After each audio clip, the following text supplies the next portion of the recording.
So, Sure. hi, my name is Nichole Owens. I'm an almost 9-year breast cancer survivor. I was diagnosed in December 2016 at the age of 36. I found the lump myself. It was on my left breast, right near my nipple. Because I was young and healthy, nobody thought it was cancer at first. So had a little bit of a challenge, kind of gaining acceptance for, that diagnosis. But did get a mammogram, which because I have dense breast was, saw something there, but it was inconclusive. So went and got an ultrasound. That's where, my story really changed. Although my doctor, assured me that it's probably just a cyst because, you're young and you're healthy. The radiologist said he saw blood flow to the mass, and that could be indicative of malignancy.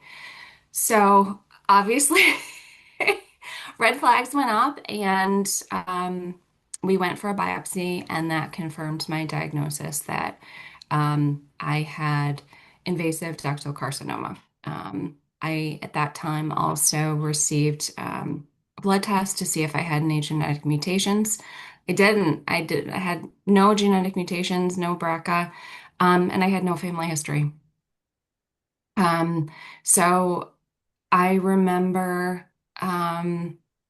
being at work, kind of just coming into work in the morning and getting the call where my doctor confirmed that it was cancer, and I just you can't believe it when you hear those words, especially being a young woman who's fairly healthy. I had recently had my son; he was 2 at the time.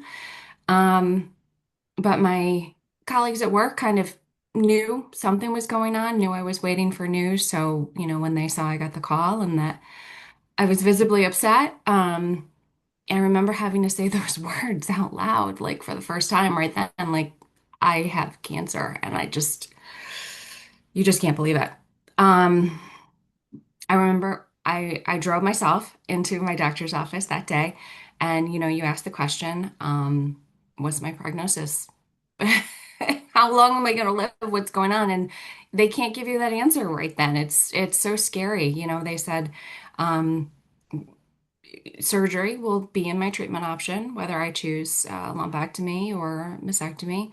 Um, the second doctor I saw was so kind and was just, I don't know if you need chemo, but he said to me, if your cancer were to come back, I can treat you, but I can't cure you. And still, to this day, that just gives me goosebumps. And with a 2-year-old and a 10-year-old, I decided right then and there that I was doing chemotherapy, and I was doing everything I could to ensure that I was going to live.